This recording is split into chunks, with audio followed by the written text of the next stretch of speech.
This episode is supported by Athletic Greens. I added AG1 to a smoothie today with almond milk and banana and peanut butter, and it was delicious.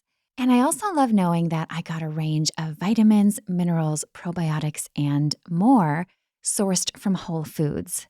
Plus, AG1 is designed to promote daytime alertness and sleep quality.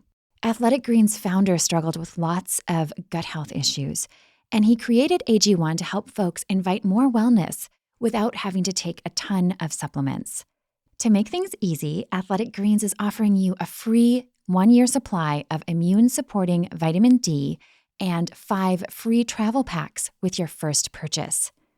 Just visit athleticgreens.com/girlboner.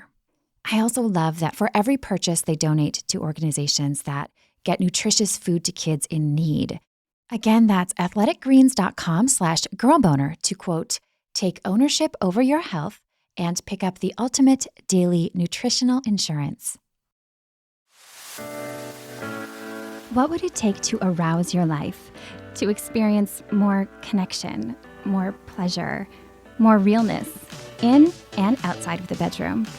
I'm August McLaughlin, and this is Girl Boner Radio.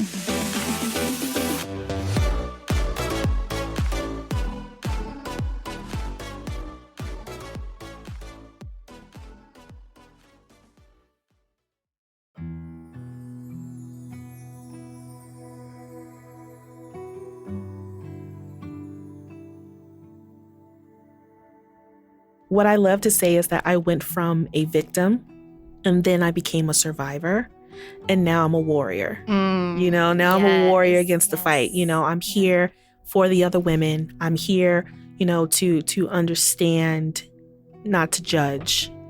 I'm here to be that person in their lives. I'm here to be that Tika I wish I had.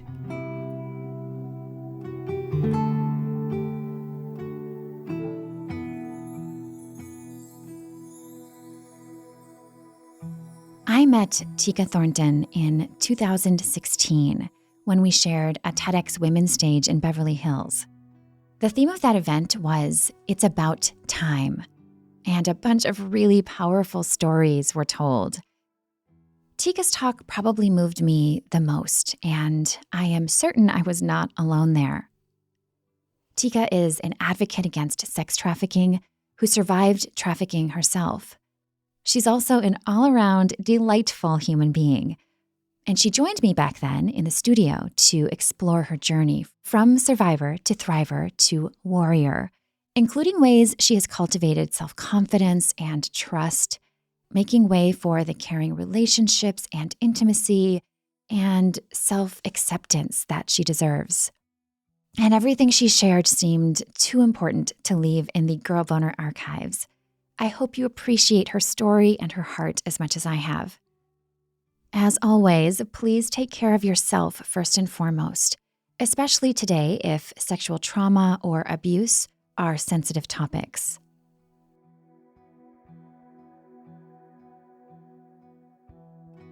So you mentioned growing up in South Central LA. Yes. You grew up in an area known as the Jungles. Yes. Could you explain what that atmosphere was like?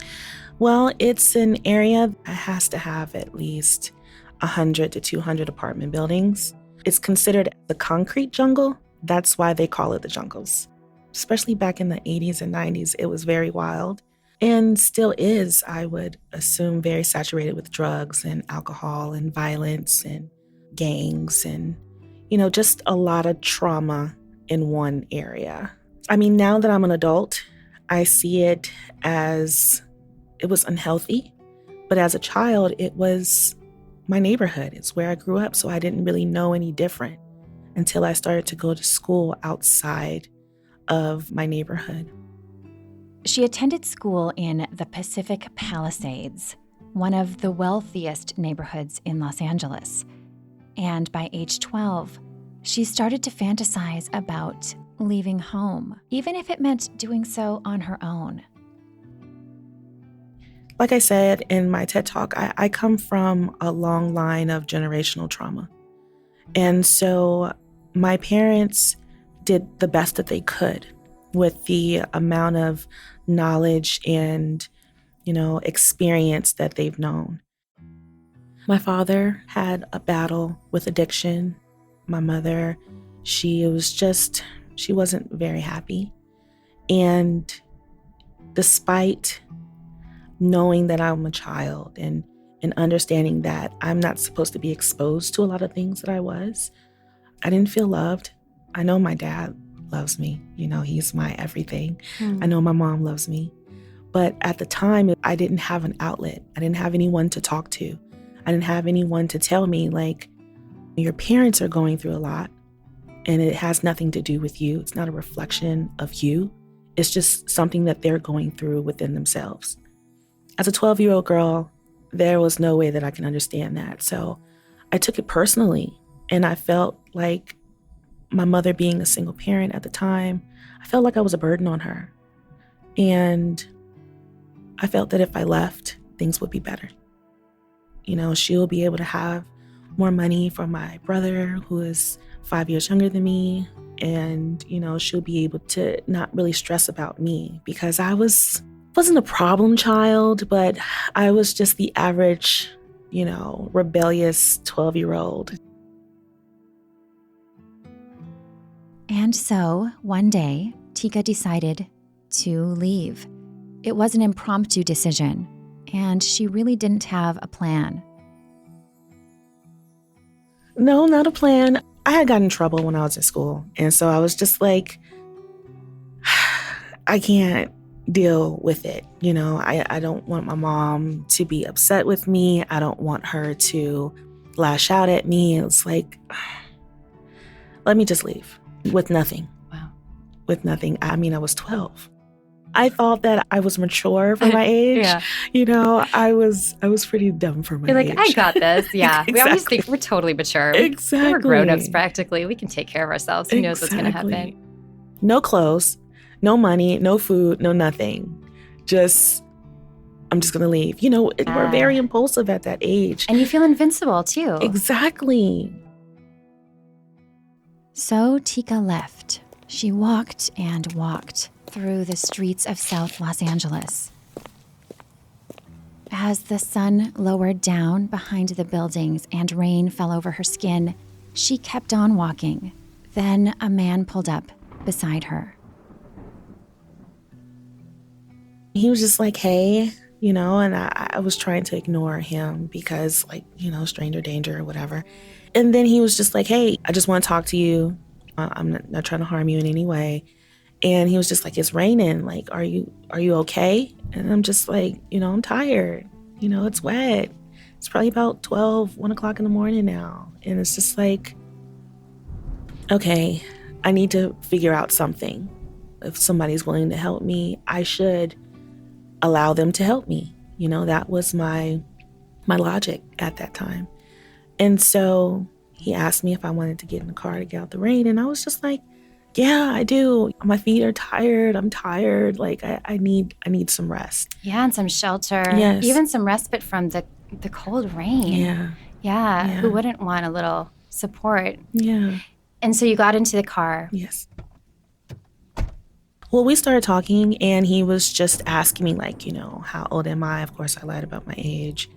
And asked me why I'm walking around the streets. I was just like, wow, me and my mom got into it. And I just left. And just a little conversation about music, about what I like, just things that kind of piqued my interest.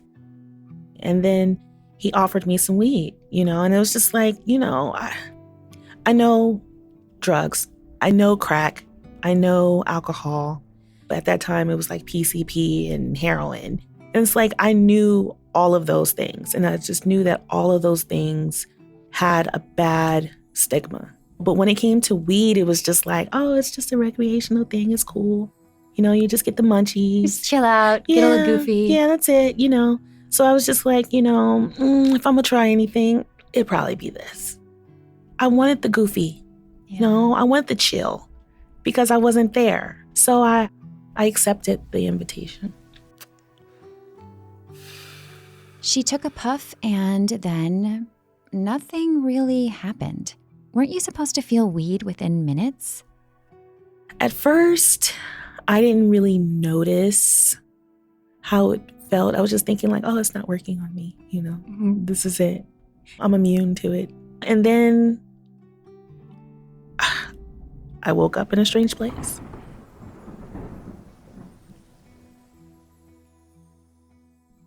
The joint she puffed had not contained only weed. The man was not a kind stranger, and Tika was not okay. When I woke up, I was still groggy, from whatever the weed was laced with. Tried to focus in on everything, but my head was hurting and my body was in pain. So I was just trying to figure out, okay, what the heck is going on, Where were you? I was in a room. It was really, like when you look on movies and you see crack houses and stuff like that, like it was something out of a movie. Sheets on the windows and, it was like a hole in the wall. It was bad. Once I saw where I was and was starting to understand what was going on. There was a guy on top of me. That's where the pain was coming from. And, there was moisture dripping on my face. He was sweating on me. I was in shock, to say the least. When I figured out, that it was something on my face, I tried to wipe my face and I couldn't because my hands were tied up. Did you know what rape was at that point? Yes. In the neighborhood that I grew up in, we are exposed to a lot of things at a very young age. So hearing about rape, sexual assault, we are very aware of that. And so I figured out what was happening. And then once I tried to scream for help, I was just getting punched in the face, repeatedly. And I would black out or I'll be knocked unconscious. And then it was the nightmare because it was different men. Every time I came to, it was different men. And this happened. I really don't know. I was gone probably for about 4 days at this time. So during those days, the men kept her tied up, giving her only brief breaks. And like many survivors of abuse and assault, Tika feared that trying to escape would make matters even worse. I was untied so I can use the restroom, but it's like there's a picture that's on Facebook of a horse being tied to a plastic chair. Every time I see that, I think about that situation because I could have left, I could have walked out the door, but I was so fearful that I just stayed put. Finally, on the third or fourth day, Tika made a demand to another stranger that may have saved her life. The apartment was abandoned and the landlord had came in. And he found me and he was like, "What are you doing here?" And I said, "I'm not telling you anything until you get me out of here." I could barely walk. So I got in the back seat of his car and he just drove. And he was just like, "Well, where do you want me to go?" And I said, "Just drive." And literally nightfall came and he parked at a laundromat. And I kind of waddled out of the car and the lady saw me and she asked me what's going on. I told him I'm 12 years old and this guy had me and guys were having sex with me and I was tied up and I didn't have any clothes on. I didn't have any shoes. So the lady just took whatever that was left at the laundromat and she gave me the clothes and I just walked away. I went back to the same neighborhood. It's what you knew. It's what I knew. Did you go to your home? No. I just went back to somewhere where I felt a little bit more comfortable, even though it was where it started. I can't really remember too much after that. I was just numb. I ended up going into juvenile hall. That was a safe place for me. I was able to get rest. I didn't have to worry about anyone over me, anyone harming me, anyone yelling at me. I just had to do what I was told and just be, which is a huge change from where it was before. A safe space. Yeah. Of course, Tika couldn't stay there indefinitely. She didn't even want to, and she was still a child who had been through so much. Sadly, those nightmarish days were not the end of her hardships. At one point, she did have temporary respite at a wonderful group home for girls, where she said the buildings were named after trees. Otherwise, though, her life veered into more darkness. Or rather, the darkness kept taking from her. I was 12 years old, and I think I knew what was going on. I thought I knew what life was. I wanted to go out. I was like, you know what? That happened. It's an isolated situation. It will never happen again. I was a runaway pretty much in my teenage years, and every time I would meet a guy and I would tell them exactly what happened to me, they took advantage of it. You're kidding. Yeah. So it went from, I don't know, I can't consider this guy as a pimp, but he was an exploiter. I will give him that title. But the other guys that I met, the second one, he was just like, well, you've already done it. What's the problem? This way, you're in more control. Being manipulated or forced into sexual labor is what differentiates sex trafficking from sex work, by the way. And while the notion of sex trafficking often draws up images of orphans being brought into the U.S. from other countries during the Super Bowl, that's not as common as the domestic sex trafficking that happens right here in the U.S. every day, affecting far too many vulnerable people. The traffickers often use a formula, which Tika described like this. You take a young child or someone that's very vulnerable because of their financial situation, because of their emotional situation, their mental situation. You take someone from a traumatic background. And you basically give them what they're missing in their lives. Some people will give them clothes. They will take them out to certain places that they've never been to before. They'll show them attention. They'll give them a false sense of love. For someone that is looking for those things, that are desiring to have those things in their lives, they're going to cling on to that person. And from there, it's just how they present the situation to them. Most cases, there is called a Romeo or a boyfriend pimp. And what they do is they wine and dine the girl, or they just, talk to them in a way that's like a fairy tale, that they've always wanted a man to come into their lives and say certain things to them. And then, if they're staying in a hotel room, they'll say, well, I'm broke. I spent all this money on your clothes and taking you out, and now I don't have enough money to pay for the room, so you're going to have to go somewhere else, or you're going to have to go back home, or whatever the situation is. And then the girl usually is like, no, but I love you and I want to stay with you. And then they say, okay, well, the only way that we can stay together is if you go spend some time with Chuck over here. And the girl will be like, well, I don't want to do that. How would you feel about me? And then he'll reassure her, it's only sex. It's nothing. We have each other's hearts. It's not about your body. There's some smooth talkers. It's very strategic and methodical. It is. And especially when you're craving compassion and love and someone to care for you, as we all do as humans. And when you haven't had that at home, or you're living on the streets, to have that kind of comfort and you have companionship. And that's probably why I've heard that so many people who are being trafficked don't realize they're being trafficked because they think they're in a relationship. They're being taken care of for the first time. Yeah.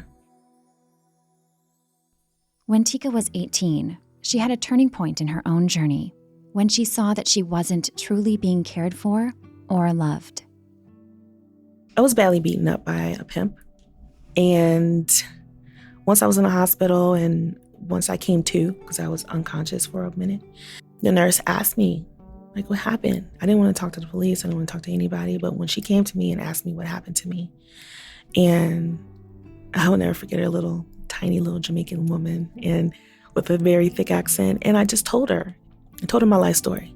And she says, oh, you gotta go.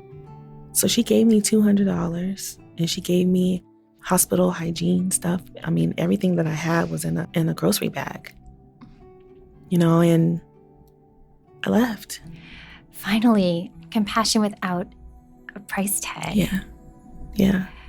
Wow, she was an angel in your life. Yeah. That you brought in by opening up, and you sensed that was a safe place to. Yeah. I imagine your instincts had to have grown quite strong about people. Yeah. And I learned fast. Probably about the time I was 14 years old, I knew how to stay out of danger. Even though I was still in danger because I was in the life and I was taking a lot of risk. But at the same time, it wasn't to where it was life or death. I tried to stay away from drugs as much as possible. Be completely honest, I did smoke weed when I was younger as a teenager, but I didn't do it while I was working. It was my escape after everything was done, and not a drinker. So alcohol wasn't a thing for me. Now it's a glass of wine, maybe. But then I just couldn't do it. You wanted the clearness of mind. Exactly. So when you left California with the $200 from that angel nurse, Yes. what was it like to move on from that? Well, I still wasn't out. To be completely honest, I was out of being exploited by someone. The whole having a pimp situation or scenario was done. For some reason, I felt empowered because now I was able to do sex work on my own. It was your choice. It was my choice. And no one was abusing you to do it. Yes. But at the same time, it still gave me the empty feeling. But it was more of survival than anything else at that point in time.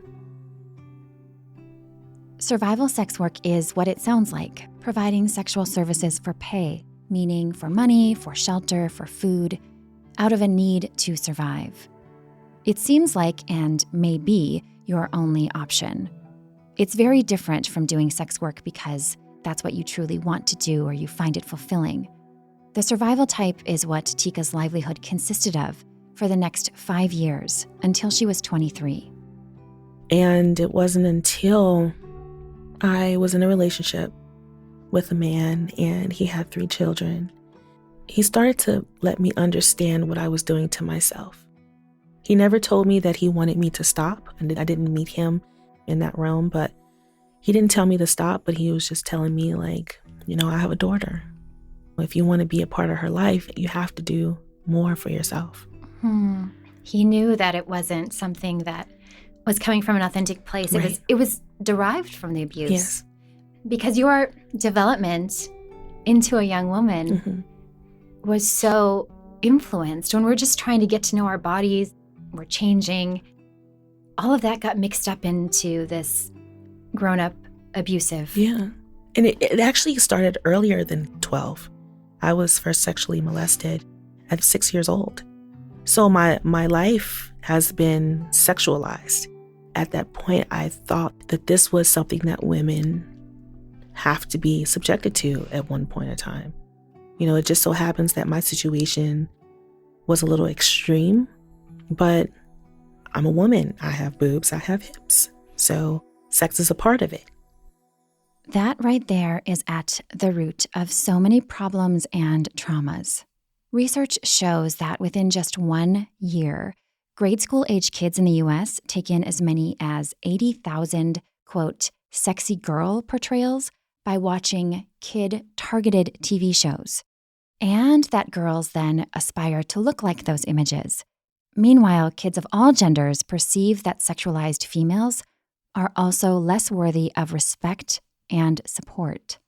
The residual effects of that are too massive to list now, but I'm sure you can imagine, especially when paired with generational trauma and cycles of abuse.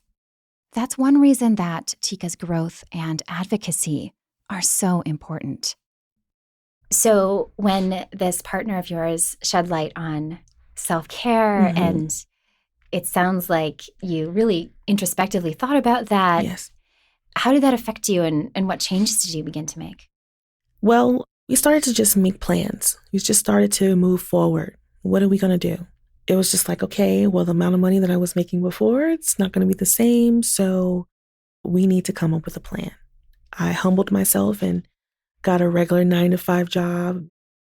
And then I got an opportunity to start a business, a detail business with my ex. That's when the empowerment came.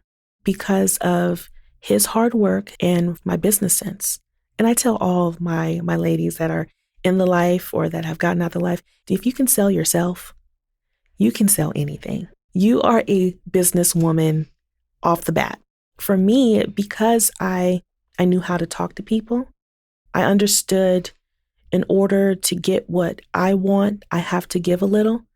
And even as bad as it sounds in the life, you can transfer all of those, I don't want to call them skills. I'm trying to find a better word, but for a lack of a better word, skills into regular business. And from there, it was just, like I said, empowering. Yeah. Was there a moment or a time that it really hit you that, whoa, this really is my better life? Like I've turned things around. I was with my ex for over 10 years, and it wasn't until the relationship was over. And I had lived in Chicago for 15 years, and then I moved back to California about 4 years ago now. It wasn't until I was back in California, the business was over and done with. We had to dissolve everything. And I was homeless. I was mentoring, so I was making a little bit of money. I only had enough money to rent out a storage unit, pay my cell phone bill, buy me a bus pass for a month, and able to feed myself. And I was sleeping on the beach. I would basically go to Starbucks, charge up all my devices, go to Santa Monica Pier, which they have internet. They have Wi-Fi at the beach, FYI. I don't know. Yes. And I would sit there all night until the sun came up, and then I would go into the middle of the beach and I would sleep because there were people around. And when I looked up and I said, I have not sold myself so I can be able to have a roof over my head, so I can have more money in my pocket. That was the moment for me when I was just like, I'm okay.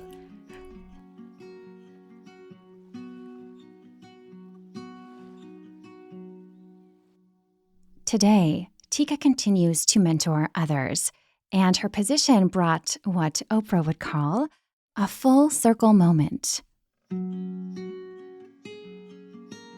I had met a woman and I told her my life story, and that's when I recognized that I was a survivor of human trafficking. And from there, she was just like, oh, well, do these trainings. So I went through all these trainings and learned as much as I could. I was kind of obsessed with everything. She was just like, okay, well, there's a group home that's looking for a survivor to co-facilitate their CSEC, which is commercially sexually exploited children. And they talk about human trafficking. They talk about the warning signs, the pitfalls of being in the life. I went into the interview and I spoke with the lady. And after we had the interview, and she was like, was there any other questions? I was just like, where is this located? You know, like, is there any like landmarks or anything special around this area? And then she was telling me, she was like, yeah, it's over here and it's in this city. And I was just like, wait a minute. So are the names of the different dorms like of trees? And she was like, yeah. And I was like, wait a minute, I was there. And she was like, what do you mean? I was like, probably about 20 years ago, I was a client at this very same group home. I have chills. Yeah. So it was just, once I went to the group home, it was amazing. I slept in these beds. I ate at these tables. I was here at this very place when I was in the life, for one, and when I was that lost child. And then for me to come back and talk to these girls and tell these girls my testimony and let them know, yes, it may seem hard right now, but you can make it. I am no one special. You know, my story is not special. If you listen to what I'm saying to you and what these staff are telling you and the curriculum that they have, you can be 10 times further than where I am today, because they didn't have this type of curriculum when I was there. You didn't have that role model to look to. No. If you had, have you thought about that? If a Tika came in and said, hey, there's a future for you. Oh gosh, I probably would be a doctor. I would have a huge house on the hill and properties everywhere. And, I probably have it all. But at the same time, I always think of the downfall. I wouldn't have purpose in my life. My pain brought me my purpose. Yeah. Tika was homeless when she started that mentoring position, living on the beach between bouts of couch surfing. Then a family member invited her to stay with them for about 6 months. And then from there, my mentor had me going to more trainings, and I started to be more a part of the fight. What I love to say is that I went from a victim, and then I became a survivor, and now I'm a warrior. Now I'm a warrior against the fight. I'm here for the other women. I'm here, to understand, not to judge. I'm here to be that person in their lives. I'm here to be that Tika I wish I had.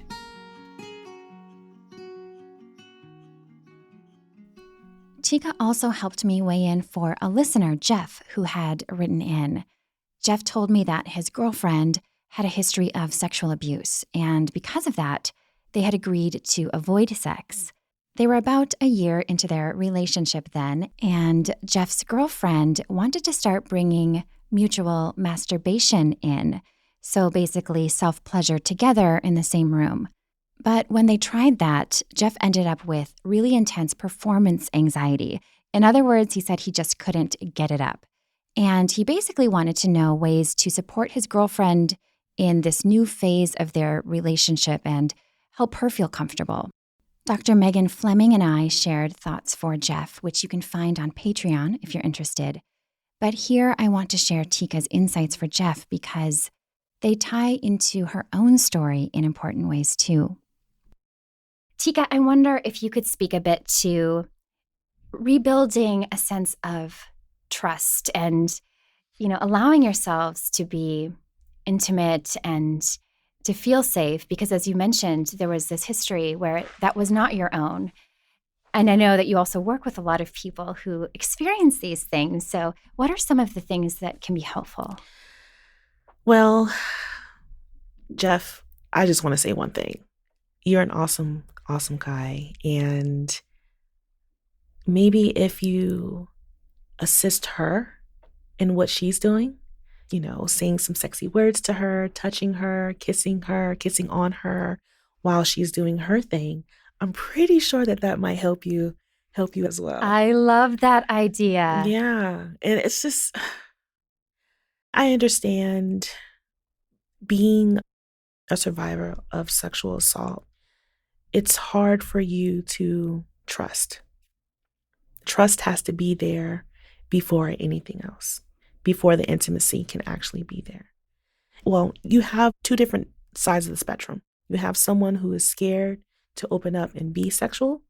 Then you have someone that's overly sexual.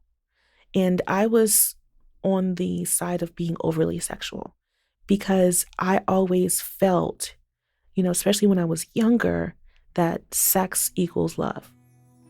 Those lines were very blurred for me.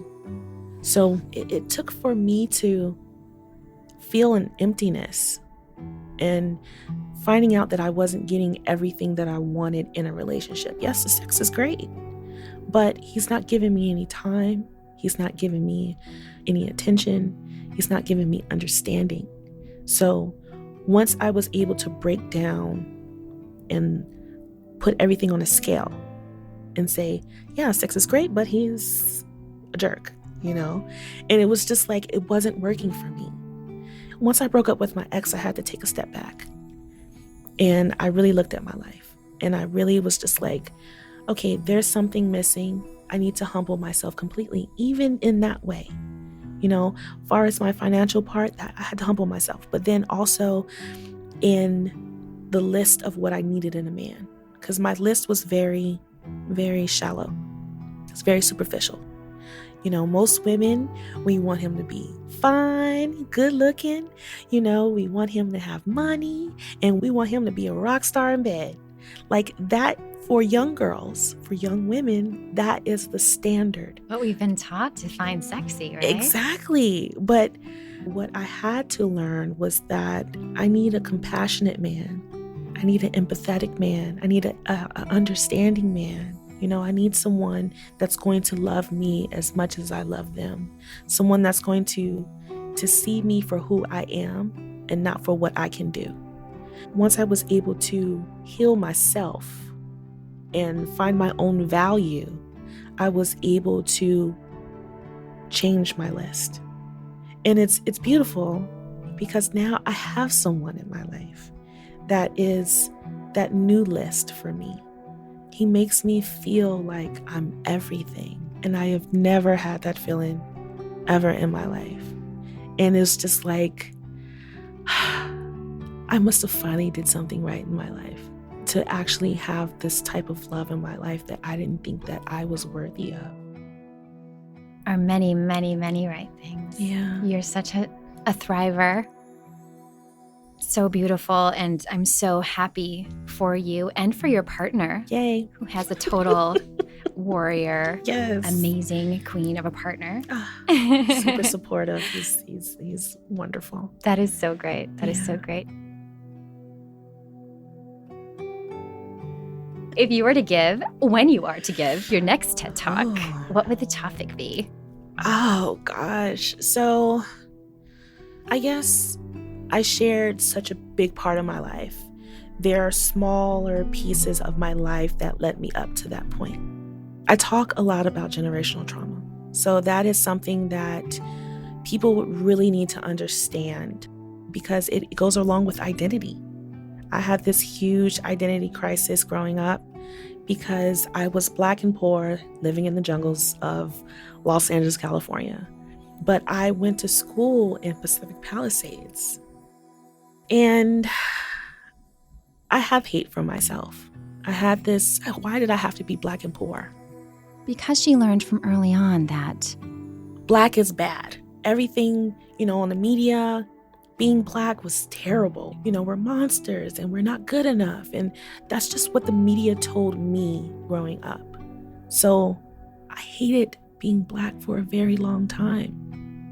It wasn't until I started to learn more about who I am, more about my people, then I started to regain pride in myself. Because you have to understand this. If I was to ask you, where are you from? You could tell, I'm Irish, I'm German, I'm Dutch. My family came from here. But if you ask a Black person, where are you from? Well, my grandma from Louisiana. My grandpa from Ohio. That's as far as we can go. So in order to have pride in self, you need to know who you are. So that's something that I would love to talk about, generational trauma along with identity of, personally, an identity of a Black woman in America. Yeah, that would be powerful. And if you were to have the nurse who helped you along that day sitting right here, what might you say to her?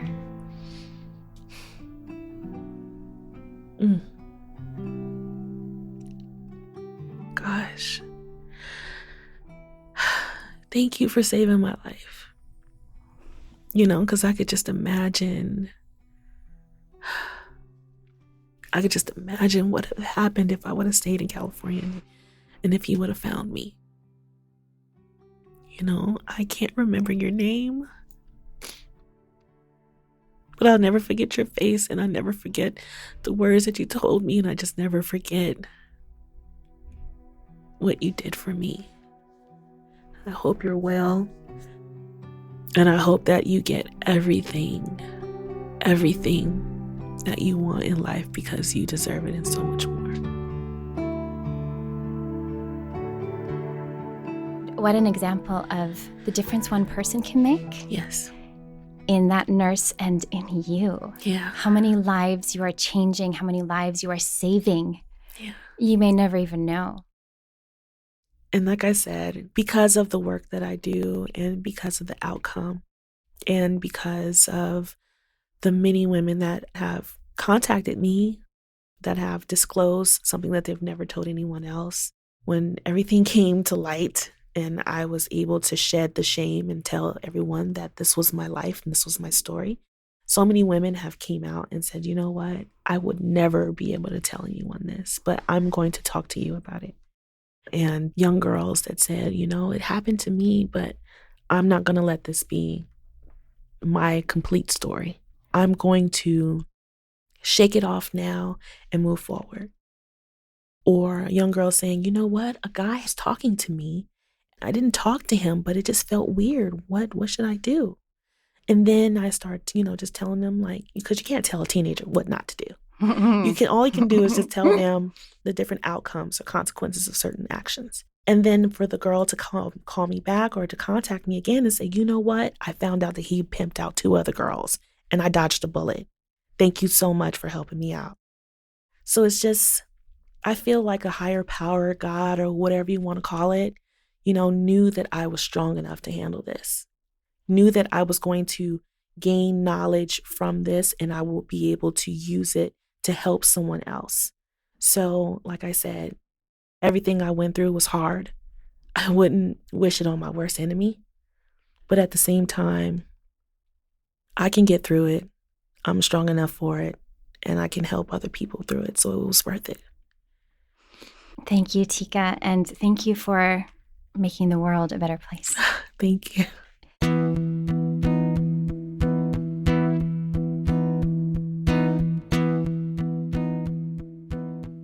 Find links to resources for learning more about sex trafficking or getting the support you need, as well as Tika's moving TEDx talk, down in the show notes. Thank you so much for listening.